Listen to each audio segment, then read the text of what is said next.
I manifested $250,000 in 12 months, but I didn't know what would happen in the end. My name is Lucas, and 6 months ago, I was sunk in a hole that seemed never-ending. Sitting at my kitchen table at 3 a.m., I stared blankly at my bank statement on my phone, minus $2,847. 63, the words, negative balance, glowed like red neon, mocking my situation. Dad, are you okay? My 7-year-old son Miguel's voice caught me by surprise. He was standing in the kitchen doorway, hugging his worn-out teddy bear. Of course, champ. I just can't sleep. Go back to bed, okay? I forced a smile as he looked at me with those worried eyes that no child should have. Are you crying again? He asked, squeezing his teddy bear tighter. I quickly wiped my face. No. I'm just tired. Tomorrow will be a better day. After putting him back to bed, I returned to the kitchen. The pile of bills scattered across the table told a story I didn't want to accept. 2 months overdue rent, $1,800. Miguel's school, $650. Maxed out credit card, $4,500. How had a once top car salesman ended up in this position? The next morning, at work, my boss Bob called me into his office. Lucas, you haven't closed a decent sale in 3 months. What's going on? I know, Bob. The market is tough, but I'm trying. Trying doesn't pay the dealership's bills, he interrupted, adjusting his glasses. You have until the end of the month to improve your numbers, or we'll have to rethink your position here. That night, I received the message that made my world crumble even more. It was from the landlord, Mr. Lucas. Unfortunately, I can no longer wait. If the rent is not paid in 5 days, I will have to ask you to vacate the property.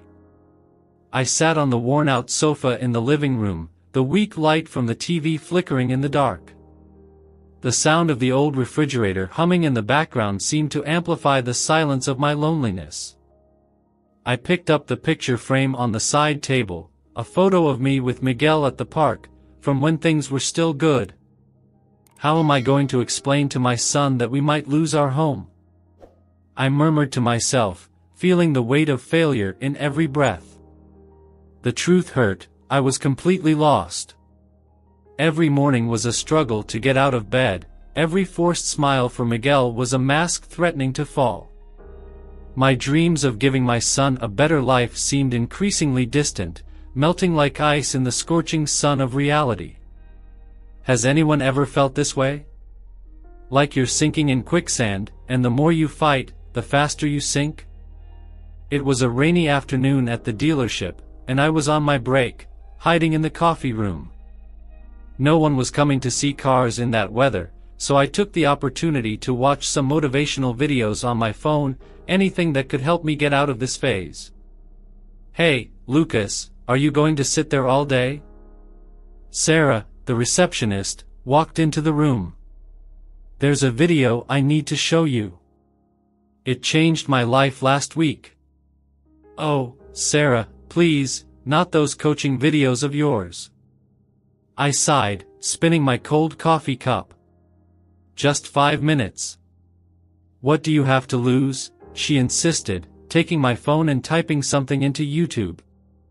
The video started playing. An elegant woman spoke about the law of attraction with a conviction that intrigued me. Money is energy, she said. And you can attract that energy with your aligned thoughts and actions.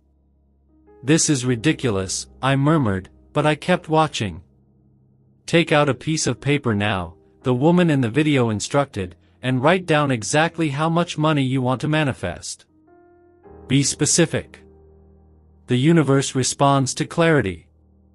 Sarah nudged me, try it, come on. I manifested $3,000 in a week doing this. How? I asked, now more interested. I wrote every day, visualized, truly believed. and an old client appeared out of nowhere, needing my freelance design services.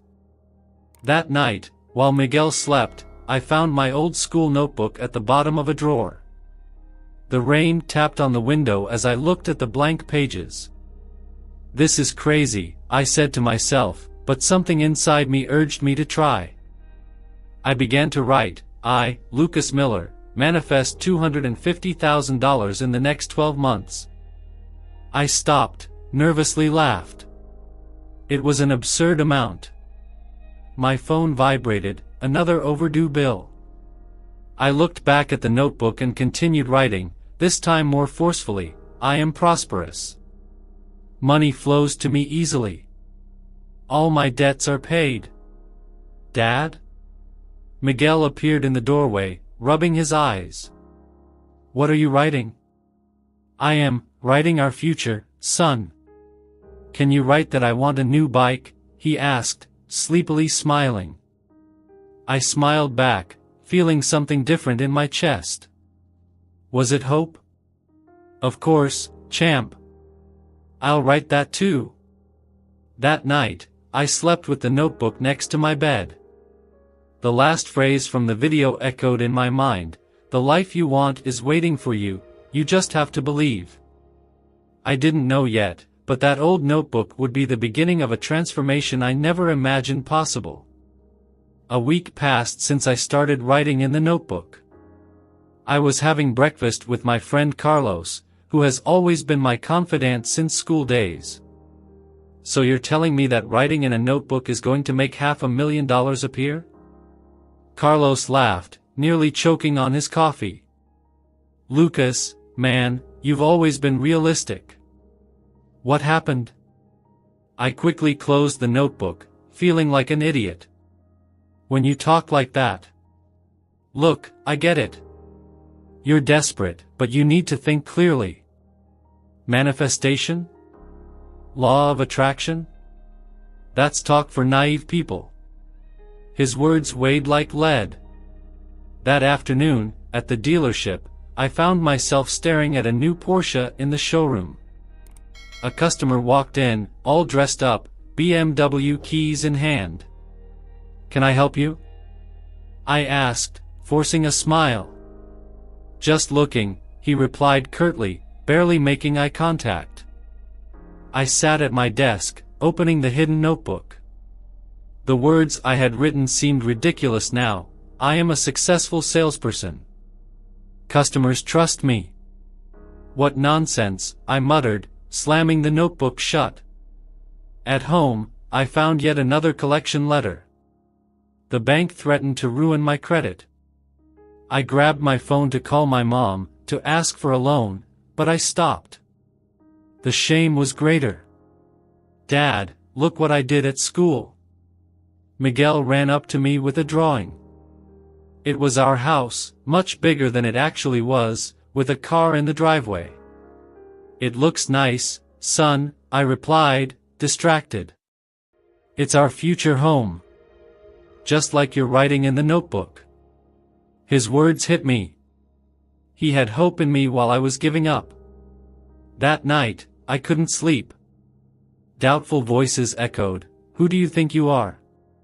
You've always been a failure with money. I picked up the notebook to throw it in the trash, but something stopped me. I opened to a random page where I had written, I am worthy of abundance. Worthy of abundance? I whispered bitterly. Not even worthy of rent. The phone rang. It was Bob, my boss. Lucas, we need to talk tomorrow morning. The numbers are still bad. I hung up the phone and looked at the notebook again. Doubt and fear were fighting inside me. It was easier to give up, to accept that some people just aren't meant to succeed. How can someone manifest money when they can barely manifest hope? I thought, closing my tired eyes. At that moment, I didn't know if I was more afraid of everything going wrong or everything going right. The next morning, I arrived early at the dealership. The parking lot was empty, except for an old car parked in the employee spot. A gray-haired lady was sitting in the driver's seat, apparently having trouble. "Do you need help?" I asked, approaching. "Oh, yes. My car won't start," she smiled, introducing herself as Diana. As I checked the engine, she commented, "You have a heavy energy around you." Normally, I would ignore that kind of comment, but something in her voice made me stop. "What do you mean?" "Your thoughts, dear. They are creating a dark cloud over you. You know, I was a financial consultant before I retired. I lost everything in 2008, but I discovered something more valuable than money." Diana opened her bag and pulled out a small blue-covered book. "It's a gratitude journal. Not just any journal, it's a powerful manifestation tool." "I've tried those manifestation things," I replied, discouraged. "They didn't work." "Oh, but did you try it with gratitude?" She opened the journal.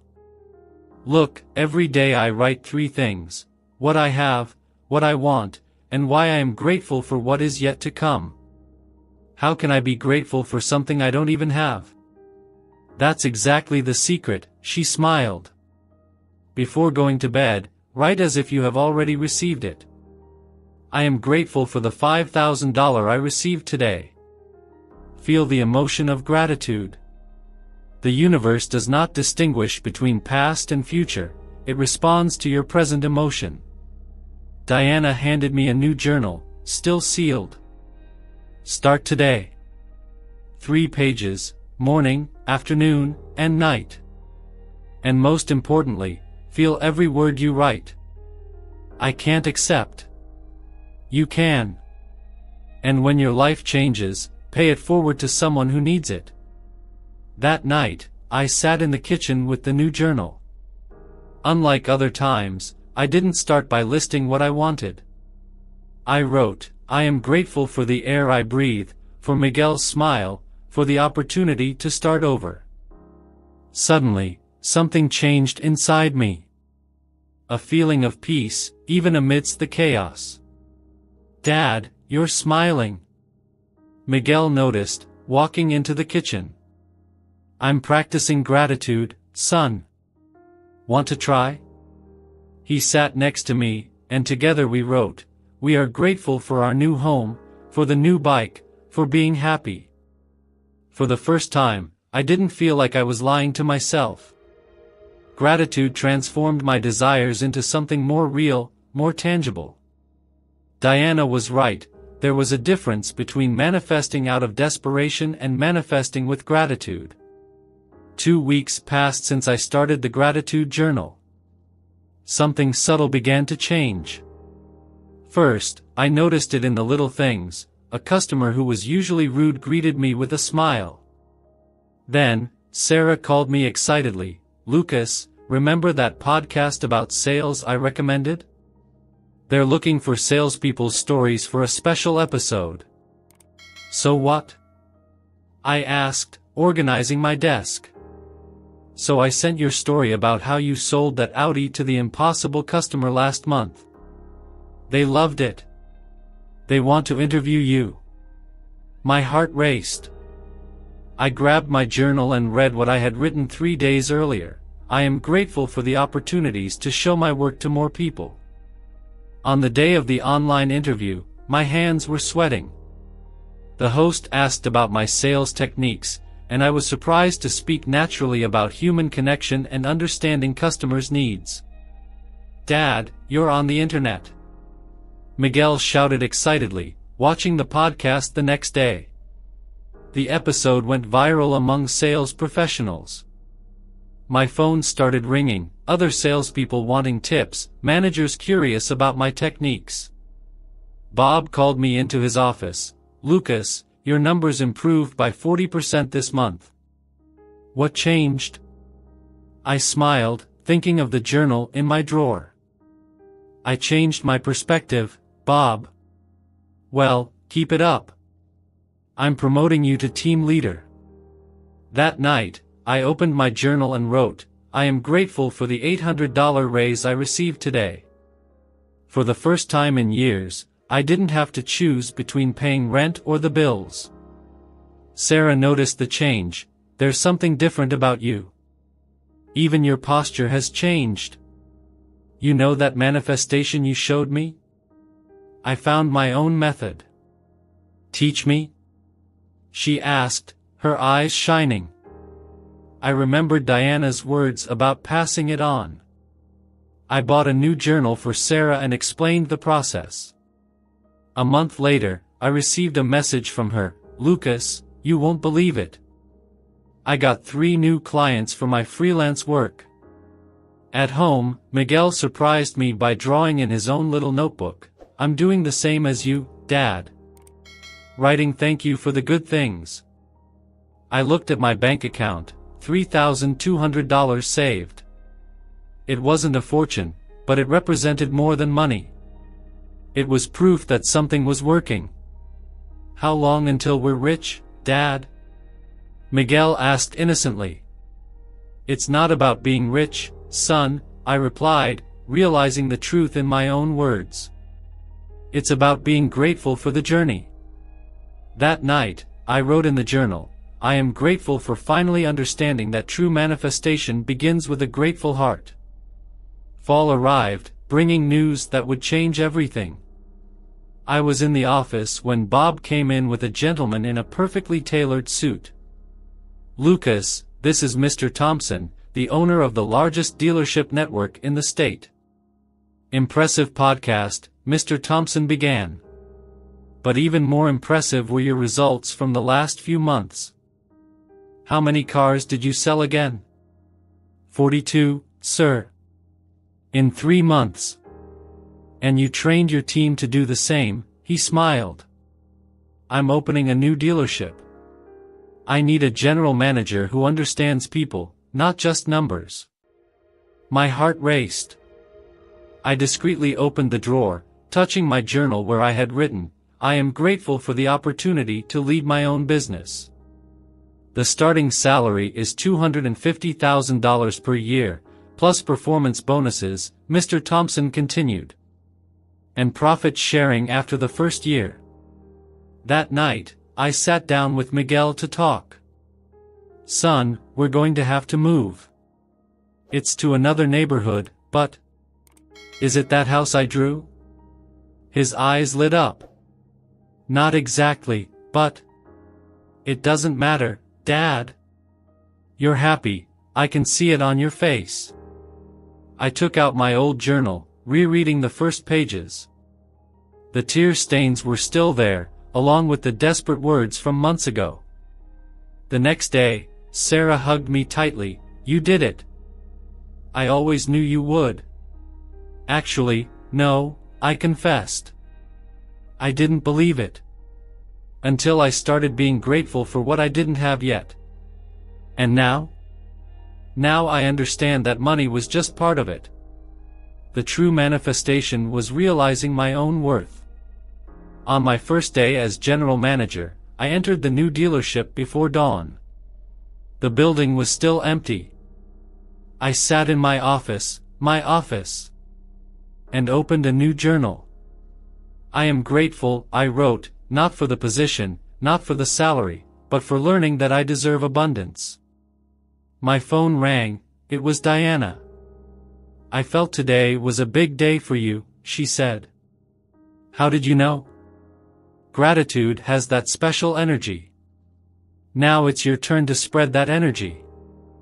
I looked out the office window, seeing the first employees arriving. People who now depended on my leadership. You know, Diana, I finally understood. I didn't manifest money, I manifested the person I needed to become. Exactly, dear. And that is the greatest manifestation of all. I put the journal in the drawer, ready for my first day. I was no longer that desperate salesperson. I was a grateful, confident man, and more importantly, aware of my own power to create reality. A year later, I returned to that same dealership where it all began. The empty parking lot brought back memories. I sat in the same spot where I met Diana and opened my current journal. "Dad, why did we come here?" Miguel asked, now taller and more confident.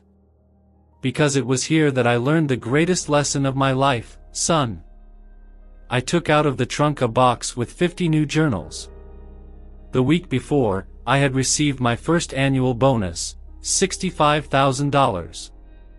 Instead of buying that car I had always dreamed of, I decided to invest in something different. "Sarah, can you bring your team out here?" I asked on the phone.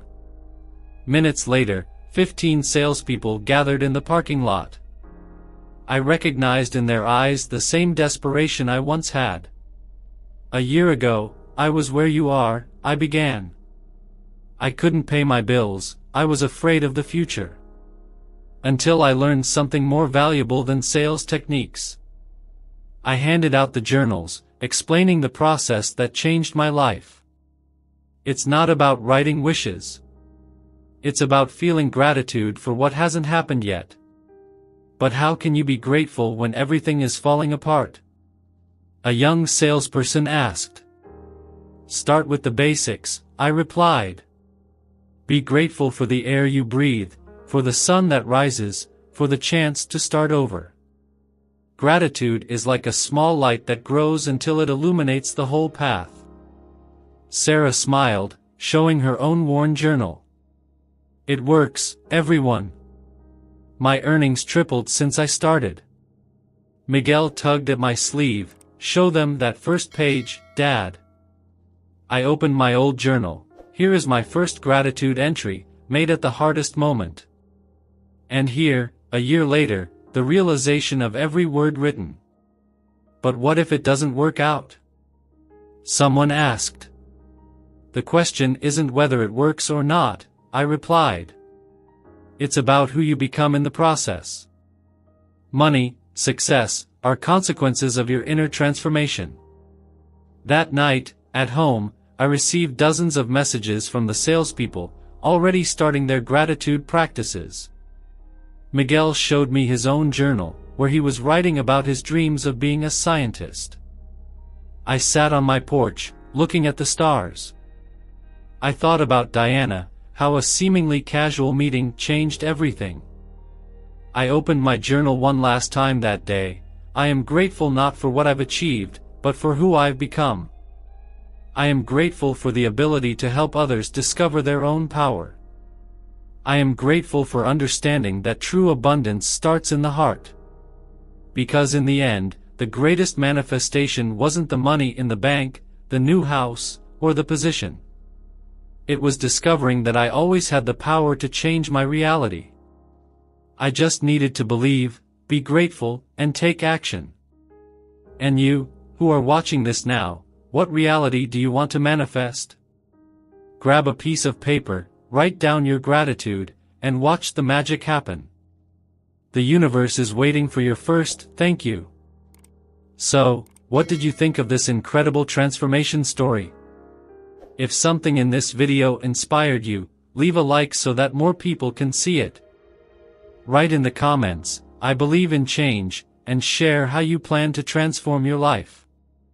Don't forget to subscribe to the channel and activate the bell so you don't miss more content that can help you take the next step towards your dreams.